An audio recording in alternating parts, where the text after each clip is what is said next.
Merci Clotilde. Maintenant, c'est peut-être le ton qui va monter. Avec moi, deux invités pour parler industrie. Je serai le représentant, je l'ai dit tout de suite, du patronat, étant donné que j'ai à mes côtés Jean-Pierre Mercier de la CGT Peugeot Citroën. Bonjour. Et puis Olivier Besancenot, porte-parole de NPA, le nouveau parti anticapitaliste. Plutôt anti. Anti, nous sommes d'accord. Alors oui, je dis obligatoirement, il nous faut avoir une sorte de contrebalance. J'essaierai de trouver les arguments pour vous contredire. On va évoquer Ascoval, la Syrie qui est menacée de fermeture, Whirlpool, General Electric, et puis peut-être quelques mots sur Fiat Renault. Dans tout ça, on a le sentiment qu'il y a une sorte d'impuissance, même s'il affiche la volonté de trouver les solutions et d'être du côté des employés. Le gouvernement n'a pas réussi, pour le moment, à vraiment calmer ce qui se tramait du côté d'Ascoval, Whirlpool ou General Electric. Alors, est-ce que vous vous dites, il y a là une panne du système définitive? Est-ce que vous retenez quand même que le gouvernement cherche à trouver des solutions? Le premier à s'exprimer. Écoutez, non, le gouvernement ne cherche pas du tout de solution. C'est pas sa politique de trouver des solutions. Quand même, ils ont essayé d'intervenir. Ça va être compliqué parce que même le représentant patronal, il coupe pas la parole au bout de 3 mots. C'est vrai. Oui, mais attendez, c'est le nouveau patronat. Non, je veux dire par là, on peut pas exclure qu'aujourd'hui, au moins en affichage, le gouvernement ait cherché à prendre des mesures. Non, mais l'affichage, ce sont des politiciens. Ce sont des responsables politiques qui travaillent pour justement les actionnaires de ces grandes entreprises. Vous savez, moi j'ai vécu la fermeture de l'usine de PSA Aulnay en 2012-2013. Le gouvernement de l'époque, que ça soit celui de Sarkozy ou celui de Hollande, c'était de toute façon, on est du côté des travailleurs, on est du côté des salariés. Personne ne doit rester sur le bord du chemin, personne ne doit rester sur le carreau. Et puis en fin de compte, les usines ferment et les emplois sont détruits et des familles entières sont sur le carreau. Et aujourd'hui, le gouvernement ne change absolument pas du tout de politique. Lui, il est là pour protéger les intérêts des grands actionnaires.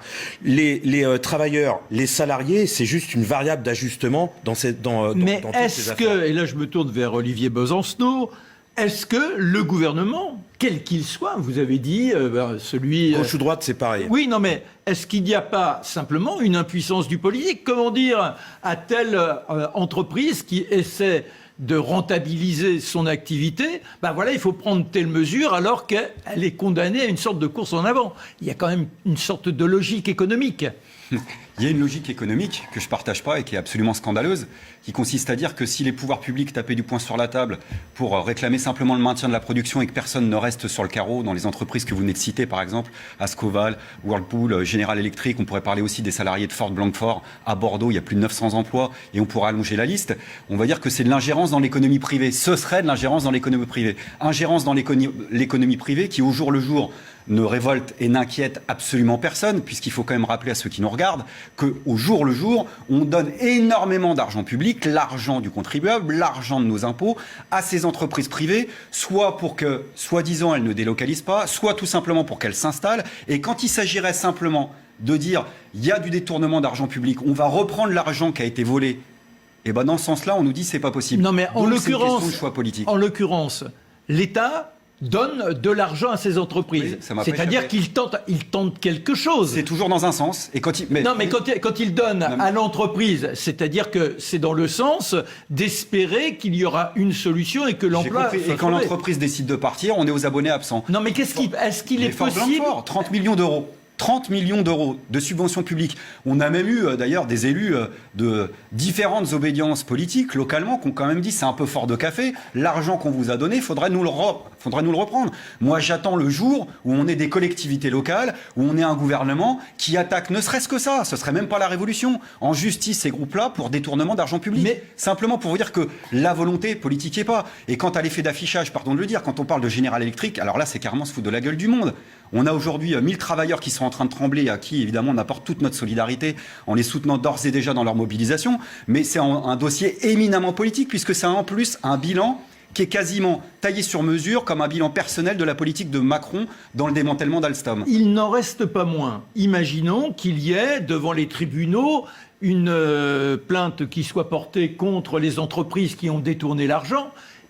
c'est le tribunal qui doit trancher. Ça montre bien que le gouvernement en tant que tel, il n'a pas le pouvoir de l'action. Il peut pas. Que peut-il faire? C'est-à-dire que si l'entreprise dit je ferme, vous avez piqué d'argent, on va essayer de le récupérer. C'est pas ça qui redonne de l'emploi. Est-ce qu'il n'y a pas une sorte d'impasse entre guillemets? Si vous dites que l'État ne peut rien et que le gouvernement ne peut rien, il sert à quoi alors?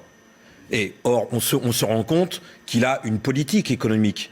Et depuis des années, cette politique économique consiste à défendre les intérêts des grands actionnaires contre l'ensemble du monde du travail.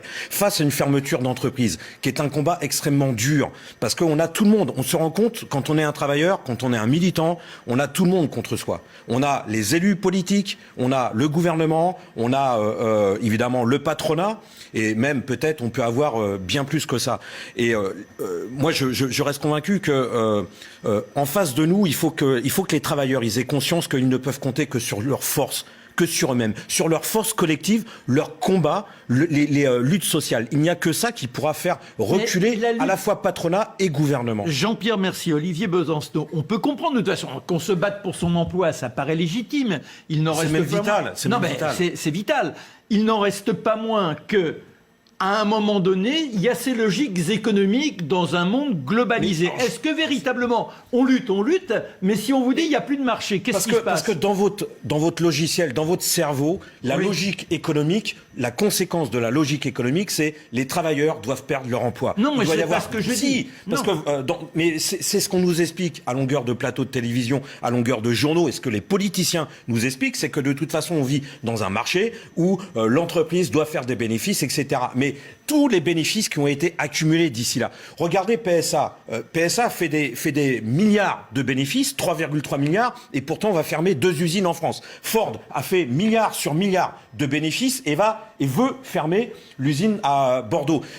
Et derrière, c'est toujours les salariés, les travailleurs qui sont la variable d'ajustement. On demande aucun compte aux actionnaires, on demande aucun compte même sur leur fortune privée, ce qu'ils ont accumulé eux personnellement. Mais est-ce qu'il n'y a pas, malheureusement, une sorte de logique de la vie qui fait que les entreprises... Non, mais... Elle est mortifère, votre logique. Non, mais oui, mais on parle bien de suppression d'emplois et de vies qui sont brisées. Non, mais on est d'accord. Rappeler, quand on parle de toutes ces entreprises qu'on fermait depuis des années et des années, que derrière ça, il y a des dépressions, il y a même des cas de suicide. Mais bien sûr. C'est des situations absolument insupportables. Et même d'un point de vue capitalistique, qui tiennent pas la route. Vous dites qu'il n'y a pas de marché, mais c'est pas vrai. Même d'un point de vue capitalistique, la seule logique qui l'emporte, c'est pas dire qu'il n'y a plus de carnet de commandes. Même les perspectives capitalistiques, elles disent que même pour General Electric, en réalité, c'est pas si sombre que ça. C'est simplement, comme l'a dit Jean-Pierre, à juste titre, une logique qui consiste à vouloir engranger encore plus de profits possible. Et du côté de l'État, on a eu des lois. Et les lois, et notamment celle de Macron, en l'occurrence, elles ont consisté à quoi ? À permettre aux plus grands groupes capitalistiques dont on parle depuis le début, de même plus à chercher un prétexte économique, alors que quand bien même il y en avait, on connaissait les bidouillages et le maquillage des comptes, mais là ils ont même plus besoin de prétexter une difficulté économique pour simplement décider de fermer et puis d'augmenter la marge de profit, soit ailleurs, pas forcément d'ailleurs à l'étranger, puisqu'on sait que si vous allez taper au carreau d'un autre département, d'une autre région, ça va être rebolote, on va vous redonner de l'argent public pour que vous vous installiez, et puis c'est sans fin. Mais c'est ça qu'il faut stopper. Mais on comprend qu'il y a ce souci, surtout de votre part, mais pour tout à chacun. Reste, par exemple, aujourd'hui on parle de la voiture électrique. Il semblerait que pour fabriquer un moteur électrique, ça demande beaucoup moins d'emplois que le moteur classique. Et il y a donc, après, toutes les unités qui se trouvent en dehors de l'entreprise centrale, je dirais le grand constructeur, et qui risquent de perdre le marché puisqu'on n'aura plus besoin d'eux. Que peut-on faire à ce moment-là? Qu'est-ce qui se passe? La solution que vous pouvez trouver, vous? Il y a une solution que nous rejetons, Olivier et moi, c'est que c'est les travailleurs qui doivent faire. Les travailleurs ne doivent pas faire les frais des choix économiques du patronat.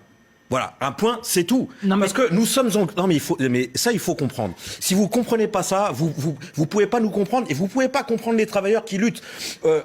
C'est pas à nous on n'est pas aux commandes, on n'est pas aux manettes de l'économie. C'est eux qui Non mais d'accord, mais c'est eux. Mais attendez, c'est eux qui font ces choix-là. Peut-être que non mais là la voiture électrique. La voiture électrique, disons que c'est un contexte qui est dicté pourquoi par fatalement c'est le travailleur qui doit perdre son emploi. Je et ne dis derrière, pas la ça, misère. je vous pose la Mais question. ce que- Je dis en l'occurrence, Ce que je vous dis, le moteur, le nouveau moteur... Je vous coupe Oui. la parole pour une fois. Oui. Ce que je vous dis, c'est que dans les choix économiques qu'il y a en face et la volonté politique, de toute façon, c'est pas les milliardaires, c'est pas les capitalistes, c'est pas ces gens-là qui savent mettre 100 millions, 200 millions pour Notre-Dame de Paris, par exemple, qui vont Non, mais payer. ça, c'est autre Mais non, chose. mais oui, mais si. non, mais quand Non, vous c'est mettez pas autre 200 chose. millions pour... C'est le débat, c'est pas non, autre chose. Oui, non, mais Il ce est que là, je veux le dire débat. par là, c'est qu'en l'occurrence, quand on met les 200 millions pour Notre-Dame de Paris, ça va créer des emplois chez ceux qui vont participer à la réfection. Et en l'occurrence, il n'y a pas une déperdition, c'est pas de l'argent qui est abandonné. On a une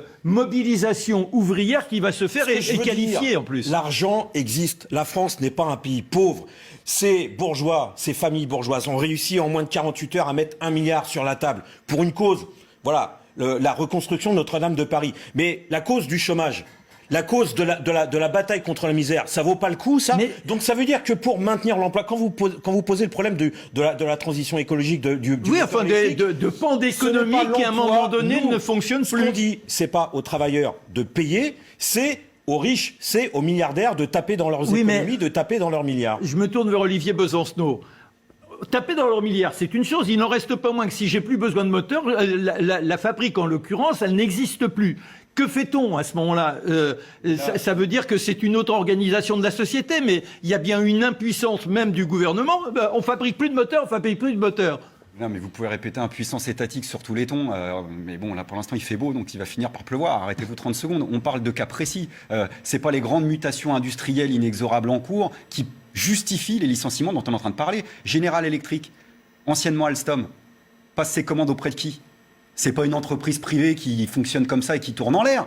Elle passe ses commandes auprès des pouvoirs publics et des pouvoirs publics essentiellement, voire exclusivement, des pouvoirs publics qui aujourd'hui se tourneraient vers nous en disant on peut rien faire. Je rappelle que M. Macron, et d'ailleurs le PDG, le directeur général de General Electric aujourd'hui, c'est les yeux et les oreilles de M. Macron. Hugues Baillet, c'est les yeux et les oreilles de M. Macron. Il était avec M. Macron en 2015, au moment où on a démantelé Alstom avec d'un côté l'activité transport, de l'autre côté l'activité énergétique et notamment le rachat de General Electric avec la promesse à l'époque qui était faite d'1 millier d'emplois créés. Et en l'occurrence, on a l'annonce qui est faite aujourd'hui. Alors évidemment que juste après les élections, quand on a M. Macron qui nous dit d'abord j'étais pas au courant, deuxièmement je peux rien faire, évidemment qu'on a le droit d'être en colère. Juste pour vous dire une chose. Non mais parce que moi l'impuissance au bout d'un moment ça m'a. Non, c'est pas l'impuissance. C'est le gouvernement. Il n'a pas intérêt à ce que tous les employés se retrouvent sans emploi. Mais qu'il le fasse savoir. Qu'il le fasse savoir. Moi je travaille à la Poste. À l'heure où je vous parle, il y a un emploi toutes les 4 heures qui est détruit. Dans une entreprise qui fait plus de 700 millions de bénéfices, qui a touché 3 milliards de crédits d'impôt compétitivité emploi, l'argent de nos impôts, soi-disant avec comme contrepartie le fait de créer de l'emploi. Un emploi toutes les 4 heures. Ça veut dire qu'aujourd'hui, le scandale en réalité des licenciements et des suppressions d'emplois continue dans les entreprises du public comme du privé. Et je crois qu'en effet, comme l'a dit Jean-Pierre, ce qu'on aurait besoin, c'est d'une mobilisation de tous les salariés le même jour, au même moment, pour réclamer l'interdiction des licenciements. Merci à tous les deux d'être venus passer par notre antenne CNews. Olivier Besancenot, Jean-Pierre Mercier. On regarde du côté...